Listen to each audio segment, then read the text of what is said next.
നമസ്കാരം. Right story ന്യൂസിലേക്ക് എല്ലാവർക്കും സ്വാഗതം. 41 ദിവസത്തെ വ്രതാനുഷ്ഠാനത്തോടെ ഉണ്ടാക്കുന്ന ഒരു പശ കേൾക്കുമ്പോൾ വിചിത്രമായി തോന്നുന്നുണ്ടാകും. പക്ഷേ ഞാൻ പറയുന്നത് സത്യമാണ്. ക്ഷേത്ര നിർമ്മാണത്തിനോട് അനുബന്ധിച്ചാണ് ഈ പശക്കൂട്ട് ഉണ്ടാക്കുന്നത്. അതും വ്യത്യസ്തമായ 8 വിഭവങ്ങൾ ചേർത്താണ് ഇത് ഉണ്ടാക്കുന്നത്. 41 ദിവസത്തെ കഠിനാധ്വാനത്തിനൊടുവിലാണ് ഈ പശക്കൂട്ട് ഉണ്ടായി വരുന്നത്. അതിൻ്റെ പേരാണ് അഷ്ടബന്ധം. എന്താണത്, എന്തുകൊണ്ടാണ് ഇത് ഉപയോഗിക്കുന്നത് എന്നറിയാൻ താല്പര്യമില്ലേ? എന്ന് പറയാം.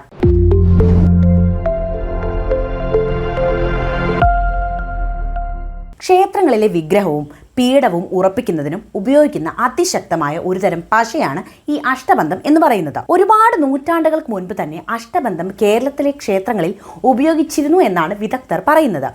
അഷ്ടബന്ധം നിർമ്മിക്കുവാൻ പ്രത്യേക വൈദഗ്ധ്യം നേടിയവരാണ് ഇന്നും ഇതിന് നേതൃത്വം നൽകി വരുന്നത്. വളരെയധികം പവിത്രമായി ചെയ്യേണ്ട ഒരു കർമ്മം കൂടിയാണ് ഈ അഷ്ടബന്ധം നിർമ്മാണം. മാത്രവുമല്ല, ഓരോ 12 വർഷം കഴിയുന്തോറും പുതിയ അഷ്ടബന്ധം ഉപയോഗിച്ച് വിഗ്രഹങ്ങൾ വീണ്ടും ക്ഷേത്രങ്ങളിൽ ഉറപ്പിക്കാറുണ്ട്. ഒരു വ്യാഴവട്ടക്കാലമാണ് ഒരു അഷ്ടബന്ധ കൂട്ടിന്റെ കാലാവധി എന്ന് പറയുന്നത്. പേരിൽ നിന്ന് തന്നെ നമുക്ക് വ്യക്തമാണല്ലോ 8 കൂട്ടുകൾ നിറഞ്ഞതാണ് ഇത് എന്ന്. അതിനെക്കുറിച്ച് പറയാം. ശരിയാണ്, അഷ്ടബന്ധത്തിന്റെ നിർമ്മാണത്തിന് 8 ദ്രവ്യങ്ങളാണ് ഉപയോഗിക്കുന്നത്. അത് ഏതൊക്കെയാണെന്ന് അറിയണ്ടേ? പറയാം. വെള്ള നിറത്തിലുള്ള ഇടത്തരം വലിപ്പമുള്ള ശംഖ്, കടുക്ക, ചെഞ്ചല്യം, കോലരക്ക്, കോഴിപ്പരൽ, പേരാറ്റുമണൽ, വലിയ നെല്ലിക്ക, എള്ളെണ്ണ തുടങ്ങിയവയാണ് ഇതിലെ പ്രധാനപ്പെട്ട ചേരുവകൾ. അഷ്ടബന്ധം എന്നത് ഒരു സംസ്കൃത പദമാണ്. അഷ്ടം എന്ന വാക്കിന്റെ അർത്ഥം 8 എന്നും ബന്ധം എന്ന വാക്കിനെ ബന്ധിപ്പിക്കുക എന്ന അർത്ഥം ചേരുമ്പോൾ അഷ്ടബന്ധം എന്നാൽ 8 വസ്തുക്കൾ ചേർത്ത് ബന്ധിപ്പിക്കുന്നത് എന്ന അർത്ഥമാണ് വരുന്നത്. വളരെ വിശ്വാസത്തോടും അർപ്പണത്തോടും കൂടി ചെയ്യേണ്ട ഒരു കർമ്മമാണ് ഈ അഷ്ടബന്ധം എന്ന് പറഞ്ഞല്ലോ. ഇതിന് പ്രത്യേക ചിട്ടകളും ചിട്ടപ്പെടുത്തിയിട്ടുണ്ട്. വ്രതാനുഷ്ഠാനങ്ങളോടെ നിലവിളക്കിന് മുന്നിൽ വെച്ചാണ് ഈ കൂട്ട് തയ്യാറാക്കുന്നത്. ഇതൊരു സ്പെഷ്യൽ കൂട്ടാണ് കേട്ടോ. അഷ്ടബന്ധം നിർമ്മിക്കുവാൻ 41 ദിവസത്തെ നിർമ്മാണ പ്രവർത്തന രീതിയാണ് ഉള്ളത്. 7 അസംസ്കൃത വസ്തുക്കളായ ശംഖ്, ചെഞ്ചല്യം പുഴയിൽ നിന്ന് ശേഖരിച്ചതാണ് കേട്ടോ, കോഴിപ്പരൽ തുടങ്ങിയവ ചേർത്ത് മിശ്രിതം നിർമ്മിക്കുന്നു. മിശ്രിതം നിർമ്മിക്കുവാൻ 4-5 പേരുടെ കഠിനാധ്വാനം ആവശ്യമായി വരുന്നുണ്ട്. മരം കൊണ്ട് നിർമ്മിച്ച ചുറ്റിക കൊണ്ട് നന്നായി ഇടിച്ച് പൗഡർ രീതിയിലുള്ള ഒരു മിശ്രിതം ലഭിക്കുന്നുണ്ട്. ഇതേപോലെയാണ് ചെയ്യുന്നത്. ഇപ്പൊ കാണുന്നില്ലേ? ചുറ്റികയ്ക്ക് ഏകദേശം 8 മുതൽ 10 കിലോഗ്രാം ഭാരമുണ്ടാകും. അത്രയും വെയിറ്റ് ഉള്ള ഒരു സാധനമാണിത്. ഇങ്ങനെ ലഭിച്ച പൗഡർ രീതിയിലുള്ള മിശ്രിതത്തിൽ അല്പം എള്ളെണ്ണ ചേർക്കുമ്പോൾ കുഴമ്പ് രൂപത്തിലുള്ള ഒരു മിശ്രിതം ലഭിക്കുകയും അതിൽ 41ാമത്തെ ദിവസം പഞ്ഞി കൂടി ചേരുമ്പോൾ അഷ്ടബന്ധം തയ്യാറാക്കുകയും ചെയ്യുന്നു.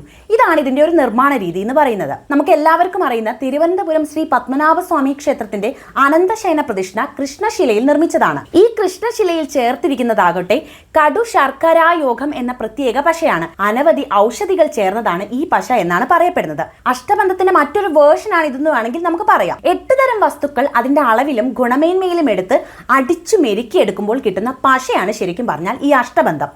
ഇങ്ങനെയാണ് നമ്മൾ അതിനെ ചുരുക്കി പറയേണ്ടത്. ഇപ്പോൾ ഇതൊക്കെ പറയുമ്പോൾ മറ്റൊരു സംശയം നമ്മുടെ മനസ്സിലേക്ക് വരുന്നത് വളരെ സ്വാഭാവികമാണ്. കാലത്ത്, അതായത് ഇത്രയധികം പശകൾ നമുക്ക് കിട്ടുന്നുണ്ട്, എന്തുകൊണ്ട് ഇത് മാത്രം ഉപയോഗിക്കുന്നു എന്നത്. കാരണം നമ്മുടെ ടെക്നോളജി ഒക്കെ അത്ര അപ്ഡേറ്റഡ് ആണല്ലോ. അപ്പോൾ ഇത്രയും കഠിനാധ്വാനമുള്ള ഒരു പശ നിർമ്മാണത്തിന്റെ ആവശ്യം ക്ഷേത്രങ്ങൾക്കുണ്ടോ എന്ന കാര്യം നമ്മൾ ചോദിക്കുന്നത് വളരെ സ്വാഭാവികമാണ്. പക്ഷെ അങ്ങനെ തന്നെയാണ് സംഭവിക്കുന്നത്. മനുഷ്യർ എത്ര വളർന്നെന്ന് പറഞ്ഞാലും ചില കാര്യങ്ങൾക്ക് ഒരു ചിട്ടവട്ടങ്ങൾ ഉണ്ടല്ലോ. അതേപോലെയുള്ള ഒരു കാര്യമാണ് ഇത്. ഇതേ രീതിയാണ് ക്ഷേത്ര ഭാരവാഹികൾ പിന്തുടരുന്നത്. അതിന് അവർ പറയുന്ന ഒരു സയന്റിഫിക് വശം കൂടി ഇവിടെയുണ്ട്. നമുക്ക് എല്ലാവർക്കും അറിയാം, ക്ഷേത്രം എന്ന് പറയുമ്പോൾ എന്താണ്, അവിടെ നിത്യവും നിർമ്മാല്യ ദർശനത്തിന് ശേഷം ഭഗവാനായാലും ഭഗവതി ആയാലും ഒക്കെ വിഗ്രഹങ്ങളൊക്കെ വൃത്തിയാക്കി കഴുകിയെടുക്കുമെന്നത്. ഈ ഭഗവാനെ കുളിപ്പിച്ചാണ് മറ്റു കാര്യങ്ങളൊക്കെ ചെയ്യുന്നത്. അതുകൊണ്ട് തന്നെ ഈ വിഗ്രഹവുമായി നിത്യസമ്പർക്കം പുലർത്തുന്ന ഒരു കാര്യം വെള്ളമാണ്. നമ്മുടെ അത്യാധുനിക രീതിയിലുള്ള പല പശകളും ഉപയോഗിക്കുമ്പോൾ ഈ വെള്ളത്തിന്റെ സാമീപ്യം ചില പ്രശ്നങ്ങൾ ഉണ്ടാക്കാൻ സാധ്യതയുണ്ട്.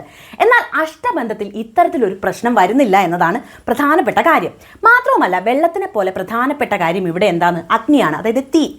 പഞ്ചഭൂതങ്ങളിൽ പ്രധാനിയായ 2 കാര്യങ്ങൾ അതിജീവിക്കാൻ അഷ്ടബന്ധത്തിന് സാധിക്കുമെന്നതാണ് ഇവിടെ ഉയർന്ന സയന്റിഫിക് വിശദീകരണം. ദീപാലങ്കാരങ്ങൾ എപ്പോഴും ക്ഷേത്രത്തിൽ നമ്മൾ കാണാറുണ്ടല്ലോ. ദീപം എന്ന് പറയുമ്പോൾ ഒരു ക്ഷേത്രത്തിനകത്ത് അനവധി വിളക്കുകൾ ഉണ്ടാകും. അലങ്കാര വിളക്കുകൾ, തോണി വിളക്ക് ഉൾപ്പെടെ ഒരു കെടാവിളക്കും ഇവിടെ ഉണ്ടാകും. ഇതിന്റെ ചൂട്, ചന്ദനത്തിരികളുടെ പുക എന്ന് പറയുമ്പോൾ ശ്രീകോവിലിനെ സംബന്ധിച്ച് വളരെയധികമായിരിക്കും. നമുക്കറിയാലോ ആ കാര്യങ്ങളൊക്കെ. അപ്പം ഇതിനെപ്പോലും ചെറുക്കാൻ ഈ അഷ്ടബന്ധത്തിന് സാധിക്കുമെന്നാണ് പറയുന്നത്. ഈ വിധം കാര്യങ്ങളെല്ലാം തരണം ചെയ്യുന്നതിന് വേണ്ടി പണ്ടുകാലത്ത് കണ്ടുപിടിച്ച ഒരു പശക്കൂട്ടാണ് അഷ്ടബന്ധം. ഒന്ന് ആലോചിച്ച് നോക്കിയേ, നമ്മൾ വർഷങ്ങൾക്ക് മുമ്പ് അവർ ഇത്രയൊക്കെ ചിന്തിച്ചിട്ട് ഇതിനൊക്കെ പ്രതിരോധിക്കാൻ വേണ്ടിയിട്ടുണ്ടാക്കിയ ഒരു പശക്കൂട്ടാണ്. അതിപ്പോഴും, അതായത് 2024 യൂസ് ചെയ്യുന്നു എന്ന് പറയുന്നത് വലിയൊരു കാര്യം തന്നെയായിട്ട് എനിക്ക് തോന്നുന്നുണ്ട്. അതായത് വെള്ളത്തിനെ പ്രതിരോധിക്കുക, ചൂടിനെ തടുക്കുവാനും പുക കൊണ്ടുണ്ടാക്കുന്ന കേടുപാടുകൾ പരിഹരിക്കാനും യഥാവിധം സൃഷ്ടിച്ച ഒരു കൂട്ടാണ് ഈ അഷ്ടബന്ധം എന്ന് പറയുന്നത്. ഇപ്പം ഇതിനെക്കുറിച്ച് മനസ്സിലായി കാണുമല്ലോ എന്താണ് ഈ അഷ്ടബന്ധം എന്നത്. ഇനി നിങ്ങളിങ്ങനെ എന്തെങ്കിലും സംഭവങ്ങൾ കണ്ടിട്ടുണ്ടെങ്കിൽ എന്തായാലും കമൻറ്റ് ചെയ്യണേ. അഷ്ടബന്ധക്കൂട്ട് അതിശക്തവും കാഠിന്യവുമാണെങ്കിലും ഉണ്ടാക്കിയെടുക്കുന്നത് അല്പം കഠിനമാണ്. ആയതിനാൽ ഇപ്പോൾ ചില ക്ഷേത്രങ്ങളിൽ കടും ശർക്കര കൂട്ടും കണ്ടുവരുന്നുണ്ട്. ഇതിൻ്റെ നിർമ്മാണ രീതിയിലുള്ള പ്രശ്നം തന്നെയാണ് ഇങ്ങനെ ഒരു കാര്യത്തിനെ ഒന്ന് ബാക്ക്വേർഡ് അടുപ്പിക്കാനുള്ള ഒരു കാരണം. എന്നാൽ പരമ്പരാഗതമായി ഈ കാര്യം ചെയ്തു വരുന്നവരാണ് മിക്ക ക്ഷേത്രങ്ങളും എന്നതാണ് മറ്റൊരു വസ്തുത. ചിലപ്പോൾ വെള്ളത്തെയും അഗ്നിയെയും പ്രതിരോധിക്കാൻ ശേഷിയുള്ള പശകൾ രൂപാന്തരപ്പെടുന്നതനുസരിച്ച് അഷ്ടബന്ധം എന്ന വലിയ കായിക അധ്വാനമുള്ള ഈ ഒരു കാര്യവും ചിലപ്പോൾ ഭാവിയിൽ ഇല്ലാതാകാനുള്ള സാധ്യത ഉണ്ട്. നിലവിൽ എന്തായാലും ഇതൊരു ആചാരത്തിന്റെ ഭാഗമായതുകൊണ്ട് തന്നെ നിരവധി ക്ഷേത്രങ്ങൾ ഇപ്പോഴും പിന്തുടരുന്ന രീതി കൂടിയാണ് ഈ അഷ്ടബന്ധം എന്ന് പറയുന്നത്. ഞാൻ നേരത്തെ പറഞ്ഞ പോലെ നിങ്ങൾ ആരെങ്കിലും ഇതിനെക്കുറിച്ച് കണ്ടിട്ടുണ്ടെങ്കിൽ, നിങ്ങൾക്ക് അറിയുമെങ്കിൽ എന്തായാലും കമൻറ്റ് ചെയ്യൂ. മറ്റൊരു വിഷയവുമായി വീണ്ടും വരാം. നന്ദി.